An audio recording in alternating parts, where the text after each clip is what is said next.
الأستاذ محمد، على رأي الأستاذة حشرية اللي حشرة مناخيرها في حياتنا ومش عايزة تسيبنا في حالنا وقعدنا على السقطة واللقطة. ايه؟ طلب مني حاجة حلوة، فقمت عامل له حاجة حلوة كده، ولا هتدخل التلاجة ولا هتدخل الفرن، ما خدتش مني 3 دقايق على بعض. كان عندي زي ما انت شايفة كده يا حبيبتي ملطاية وشوكولاتة وتوينكز وبسكوت مدرسة وبسكوت كده بتاع حموزة.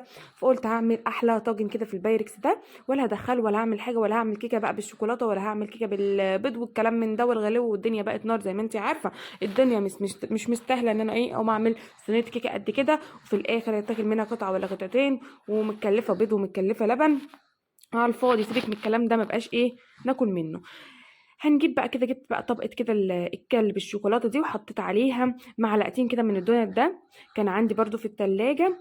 وهعمل بقى زي ما انت شايفه كده وعارفه، برضو هعمل طبقه شوكليت وطبقه توينكس بالفانيليا كده، عشان يبقى طبقه بيضه وطبقه ايه بالشوكولاته.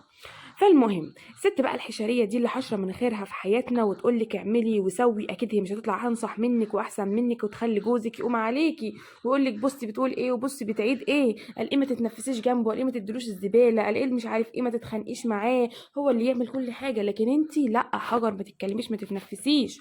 سيبك ايه من الكلام ده كله، وما تفرحيش حد فيكي، وخليكي شاطره كده وقومي اعملي كل حاجه وما تعرفيش حاجه عنك لحد. تمام تمام. المهم زي ما انت شايفة كده حطيت معلقتين من الدونت على الطبقة الأولى، ورجعت بقى بالتوينكس ده الفانيليا حطيته تاني على الوش. تمام تمام. وخليكي بقى معايا ايه في الحاجات اللي بعملها دي، وهتشوفيها هتلاقيها سهله وبسيطه جدا. فالمهم بقى استاذه حشريه دي اللي خاربه علينا حياتنا ومدخله الشيطان ما بينا، ما تسيبهاش تقعد تهري وتنكد كده في نفسها وتبقى عايزه تخرب بيتك على اساس ان هي ملكه في بيتها. يلا ما علينا. طبعا كل البيوت ما شاء الله فيها مشاكل ايه من الارض للسما وكلنا عارفين، بس هي تيجي تقول لك ايه يعني على التلفزيون، هتقول لك انا عندي بشاكل مع جوزي، جوزي بيشاكل معايا وضربني ضربني النهارده وطردني مش عارفه امبارح، ومطلعه اصلا على شاشه متخانقه. لا طبعا مش هتقول لك كده. فالمهم استاذه الحشريه دي ما تخليهاش ابدا تتدخل في حياتك وتعرف عنك حاجه عشان ما تشمتش فيكي. تمام تمام. ودايما تبقي ايه حلوه كده وشاطره، وطلب منك استاذ محمد طبق حلويات، قومي اعملوا له على طول طبق الحلويات، علشان بعد كده ايه ما يجيش يقول دي ما بتعمليش طبق الحلويات. تمام تمام. وجينا بقى ايه حطيت بقى كده طبقة الكلب الشوكولاتة دي كده كده باين محشية فراولة على على اللي هو الفانيليا دي. انا عامة ما بحبش الحلويات، فالصراحة اصلا ما دقتش منه، ما علينا. عشان كده برضو هتلاقوني قليلة قوي على ما اعمل حاجة حلوة. فهو بقى يزهق بقى، قال لي انت ما بقالك كتير ما عملتيش حاجة مسكرة حاجة حلوة ولا كيكة ولا اي حاجة. فقمت عملت الطاجن الرهيب ده، بجد بجد ما خدش مني اقل من دقيقتين، خلص زي ما انت شايفه كده.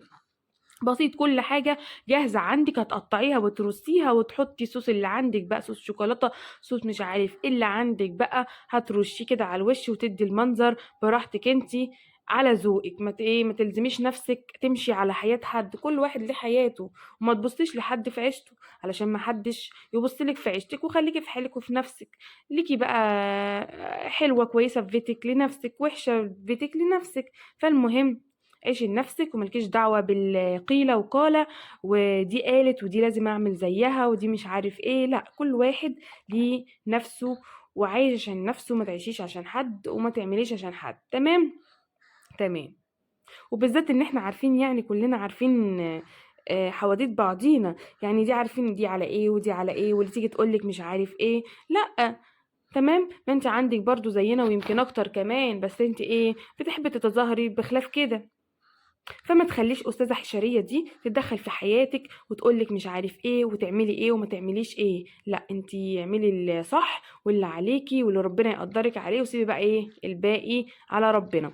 المهم هنا بقى يا ست الكل البسكوتين بقى كده دول اللي انا وريتهم لك، حطيتهم كده واقفين كده، والبسكوت اللي هو بتاع المدرسه ده دقيته كده عندي بالمدقه، تدي بقى تحطيه في الكبه مش عارفه، بس هم ايه واحدتين كده مش مستاهلين يعني ايه تجرنشي بيهم كده تزيني بيهم، ما تشغليش الكبه عشان حاجه زي كده. فالمهم حطيت كده فاصل بالمعلقه عشان يبقى ايه منتصف بالظبط بالظبط، انا بحب كل حاجه عندي تبقى على السحتوت كده. تمام ما فيهاش غلطه. بالظبط عشان تبقى نصين بالظبط. عملت هنا بالبسكوت وعملت هنا بصوص كراميل كده، كنت مسيحه حبه سكر كده على النار، ما عملت الصوص الكراميل يعني، هو انا سيحت بس حبه سكر كده وخلاص يدوني منظر. ورجعت بقى كان عندي الشوكولاته الفرنسيه دي. رشيت بقى حبه من الناحيه دي وحبه من الناحيه دي، وكان الطاجن خلص وكان طعمه رهيب، وقاعد يقول لي ايه الحلاوه والطعامه دي كلها. بجد بجد احسن بكتير ما كنت هتعمليه في الفرن بقى والكلام من ده، واحلى كيكه بجد اكنها بالظبط جايه من بره. يلا قومي اعمليها وهتطلع معاكي زي الفل.